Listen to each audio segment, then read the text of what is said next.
എല്ലാവർക്കും നമസ്കാരം. സ്റ്റേറ്റ്മെൻറ്റ് ചോദ്യങ്ങൾ എന്ന സെഷനിലേക്ക് സ്വാഗതം. പുതിയ പാറ്റേണിലുള്ള PSC ചോദ്യങ്ങൾക്ക് ഒരു ഫെമിലിയറൈസേഷൻ എന്ന രീതിയിലാണ് നമ്മൾ ഈ സെഷൻ മുമ്പോട്ട് കൊണ്ടുപോകുന്നത്. 8ലധികം ദിവസങ്ങളായി നമ്മളിത് ചെയ്തുകൊണ്ടിരിക്കുന്നത്, ഈ ഒരു എക്സസൈസ് ചെയ്തുകൊണ്ടിരിക്കുന്നത്. ഈ സെഷനിലെ ആദ്യത്തെ ചോദ്യത്തിലേക്ക് പോകാം. ആദിത്യ L1 എന്നത് ഇന്ത്യയുടെ ചന്ദ്രനിലേക്കുള്ള മിഷനാണ് എന്നാണ് പറഞ്ഞിരിക്കുന്നത്. ആദിത്യ L1 എന്നത് ഇന്ത്യയുടെ ചന്ദ്രനിലേക്കുള്ള മിഷനാണ് എന്നാണ് പറഞ്ഞിരിക്കുന്നത്.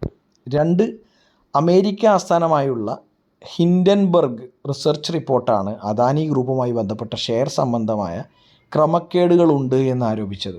നമുക്കറിയാം, അദാനി ഗ്രൂപ്പുമായി ബന്ധപ്പെട്ട് ഷെയറിൽ ഒരു മാനിപ്പുലേഷൻ നടന്നിട്ടുണ്ട്, അവരുടെ അക്കൗണ്ടിങ് സിസ്റ്റംസ് ശരിയല്ല എന്ന് പറഞ്ഞൊരു ഹിൻഡൻബർഗ് റിസർച്ച് എന്ന് പറഞ്ഞൊരു റിപ്പോർട്ട് വന്നിട്ടുണ്ടായിരുന്നു. അതിനനുസരിച്ച് ഷെയറിൻ്റെ വാല്യൂ ഒക്കെ താഴേക്ക് പോയിരിക്കുകയാണ്. അപ്പോൾ ഹിൻഡൻബർഗ് എന്ന റിസർച്ച് റിപ്പോർട്ട് തന്നെയാണോ എന്നതാണ് ഈ പറഞ്ഞ രണ്ടാമത്തെ സ്റ്റേറ്റ്മെൻറ്റിന് ചോദിച്ചിരിക്കുന്നത്. ഏകദേശം ആൻസർ ഞാൻ പറഞ്ഞു കഴിഞ്ഞു. 3, മൊഹല്ല ക്ലിനിക്കുകൾ, ഈ ആരോഗ്യ സംബന്ധമായ കാര്യങ്ങൾക്കുള്ള ഇൻഫ്രാസ്ട്രക്ചറാണ് ഈ മൊഹല്ല ക്ലിനിക്കുകൾ എന്ന് പറയുന്നത്. സ്ഥാപിച്ച സംസ്ഥാനം ബീഹാറാണ്. മൊഹല്ല ക്ലിനിക്കുകൾ സ്ഥാപിച്ച സംസ്ഥാനം ബീഹാറാണ് എന്നാണ് പറഞ്ഞത്. ശരിയോ തെറ്റോ? 4, തുറമുഖ നഗരമായ ഒഡേസ പോർട്ട് സിറ്റി ഇസ്രായേലിലാണ് സ്ഥിതി ചെയ്യുന്നത്. യുണൈറ്റഡ് നേഷൻസിൻ്റെ യുനെസ്കോ ഹെറിറ്റേജ് സൈറ്റ് എന്നൊക്കെ പറഞ്ഞ്, എൻഡേഞ്ചേർഡ് ഹെറിറ്റേജ് സൈറ്റ് എന്നൊക്കെ പറഞ്ഞിട്ട് ഇതിനിടയ്ക്ക് ഒരു ന്യൂസിലുണ്ടായിരുന്നു. അതുകൊണ്ടാണ് ഈ പറഞ്ഞ ചോദ്യം വരാനുള്ള കാരണം. തുറമുഖ നഗരമായ ഒഡേസ പോർട്ട് ഇസ്രായേലിലാണ്. ശരിയോ തെറ്റെന്ന് പറയണം. സ്റ്റേറ്റ്മെൻറ്റ് ചോദ്യമാണ്. 5, മോണ്യുമെൻറ്റ് മിത്ര എന്ന പദ്ധതി ഇപ്പോൾ ടൂറിസം മന്ത്രാലയത്തിൻ്റെ കീഴിലാണ്. മോണ്യുമെൻറ്റ് മിത്ര എന്ന പദ്ധതി ഇപ്പോൾ ടൂറിസം മന്ത്രാലയത്തിൻ്റെ കീഴിലാണ്. 6, കൊളംബിയയിലെ ആദ്യ ഇടതുപക്ഷ പ്രസിഡന്റ് ഗുസ്താവോ പെട്രോ ആണ്. ശരിയോ തെറ്റോ? 2022 കോമൺവെൽത്ത് ഗെയിംസിൽ ഇന്ത്യ നേടിയ മെഡലുകൾ ആകെ 61. 7ാമത്തെ സ്റ്റേറ്റ്മെൻറ്റ്. 2022 കോമൺവെൽത്ത് ഗെയിംസിൽ ഇന്ത്യ നേടിയ മെഡലുകൾ ആകെ 61. 8, 44ാമത്തെ ചെസ് ഒളിമ്പ്യാഡ് ഉദ്ഘാടനം നടത്തിയത് പ്രധാനമന്ത്രി മോദിജിയാണ്. എവിടെയായിരുന്നു? ചെന്നൈയിലായിരുന്നു. മോഡിജിയാണോ 4ാമത്തെ ചെസ് ഒളിമ്പ്യാഡ് ഉദ്ഘാടനം ചെയ്തത്? 9, റാംസാർ ഉടമ്പടി തണ്ണീർത്തടങ്ങളുമായി ബന്ധപ്പെട്ടതാണോ റാംസാർ ഉടമ്പടി? 10, വേൾഡ് എക്കണോമിക് ഔട്ട്ലുക്ക് എന്ന പ്രസിദ്ധീകരണം വേൾഡ് ബാങ്കിൻ്റെയാണ്. World economic outlook world bank. ശരിയാണോ? ഇനി ഉത്തരങ്ങൾ ഓരോന്നായിട്ട് ഡിസ്കസ് ചെയ്യാം. ആദ്യത്തെ ചോദ്യം, ആദിത്യ L1 എന്നത് ഇന്ത്യയുടെ ചന്ദ്രനിലേക്കുള്ള മിഷനാണെന്നാണ്. ഇന്ത്യയുടെ മിഷനാണെന്ന് സമ്മതിക്കുക. ചന്ദ്രനിലേക്കുള്ള മിഷനാണോ?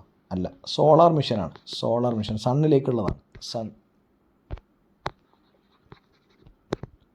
അപ്പോൾ ആദ്യത്തെ സ്റ്റേറ്റ്മെൻറ്റിനെ തെറ്റി. രണ്ടാമത്തേത്, അമേരിക്ക ആസ്ഥാനമാക്കിയുള്ള ഹിൻഡൻബർഗ് റിസർച്ച് റിപ്പോർട്ടാണോ ഈ അദാനി ഗ്രൂപ്പുമായിട്ട് ബന്ധപ്പെട്ടിട്ടുള്ള മിസ്അപ്രോപ്രിയേഷൻ ഉണ്ടെന്ന് പറഞ്ഞ്? അത് ശരിയാണ്. ഇത് ആക്ച്വലി ഞാൻ ആ ഉത്തരം ആദ്യത്തെ വായനയിൽ തന്നെ പറഞ്ഞു കഴിഞ്ഞാണ്. 3, മൊഹല്ല ക്ലിനിക്കുകൾ സ്ഥാപിച്ച സംസ്ഥാനം ബീഹാറാണോ? പഞ്ചാബാണ് മൊഹല്ല ക്ലിനിക്കുകൾ. ഹെൽത്ത് ആവശ്യങ്ങൾക്ക് വേണ്ടി മൊഹല്ല ക്ലിനിക്കുകൾ സ്ഥാപിച്ചത് പഞ്ചാബാണ്, ബീഹാറല്ല. 3 തെറ്റാണ്. 2 ശരിയായിരുന്നു, 3 തെറ്റ്. 3 തെറ്റാണ്. ശരിയാണ് രേഖപ്പെടുത്തിയിരുന്നത്. 3 തെറ്റാണ്. പഞ്ചാബാണ് മൊഹല്ല ക്ലിനിക്കുകൾ സ്ഥാപിച്ചത്. 4, തുറമുഖ നഗരമായ ഒഡേസ പോർട്ട് സിറ്റി ഇസ്രായേലിലാണ്. ഒരു എൻഡേഞ്ചേർഡ് സൈറ്റാണെന്നൊക്കെ പറഞ്ഞിട്ടുള്ളൊരു ന്യൂസ് വന്നിരുന്നത്. അതുകൊണ്ടാണ് ഈ പറഞ്ഞ ചോദ്യം വരാനുള്ള കാരണം. ഇസ്രായേലിലല്ല. എവിടെയാണ്? ഉക്രൈനിലാണ്. ഉക്രൈൻ വളരെയധികം കാര്യങ്ങൾ നടക്കുന്നൊരു സ്ഥലമാണ് ഉക്രൈൻ. അതുകൊണ്ട് തന്നെ ചോദ്യം എക്സ്പെക്റ്റ് ചെയ്യാവുന്നതാണ്. 5, മോണ്യുമെൻറ്റ് മിത്ര എന്ന പദ്ധതി ഇപ്പോൾ ടൂറിസം മന്ത്രാലയത്തിൻ്റെ കീഴിലാണ്. ശരിയാണോ? അല്ല, മുന്നേ ആയിരുന്നു, അത് മാറി. ടൂറിസം മാറിയിട്ട് ഇപ്പോൾ കൾച്ചറായി, മിനിസ്ട്രി ഓഫ് കൾച്ചർ. തെറ്റാണ്. മോണ്യുമെൻറ്റ് മിത്ര ഇപ്പോൾ കൾച്ചറാണ്. മുന്നേ ടൂറിസം ആയിരുന്നു. ടൂറിസം മന്ത്രാലയത്തിൽ നിന്ന് കൾച്ചർ മന്ത്രാലയത്തിലേക്ക് മാറി, മിനിസ്ട്രി ഓഫ് കൾച്ചറിലേക്ക് മാറി. 6, കൊളംബിയയിലെ ആദ്യ ഇടതുപക്ഷ പ്രസിഡന്റ് ഗുസ്താവോ പെട്രോ ആണ്. ശരിയാണ്. 7 ശരിയാണ്. 6 ശരിയാണ്. 7, 2022 കോമൺവെൽത്ത് ഗെയിംസിൽ ഇന്ത്യ നേടിയ മെഡലുകൾ ആകെ 61. ശരിയാണ്. 44ാമത്തെ ചെസ് ഒളിമ്പ്യാഡ് ഉദ്ഘാടനം നടത്തിയത് പ്രധാനമന്ത്രി മോദിയാണ്. എവിടെയാണ് സ്ഥലം? ചെന്നൈ.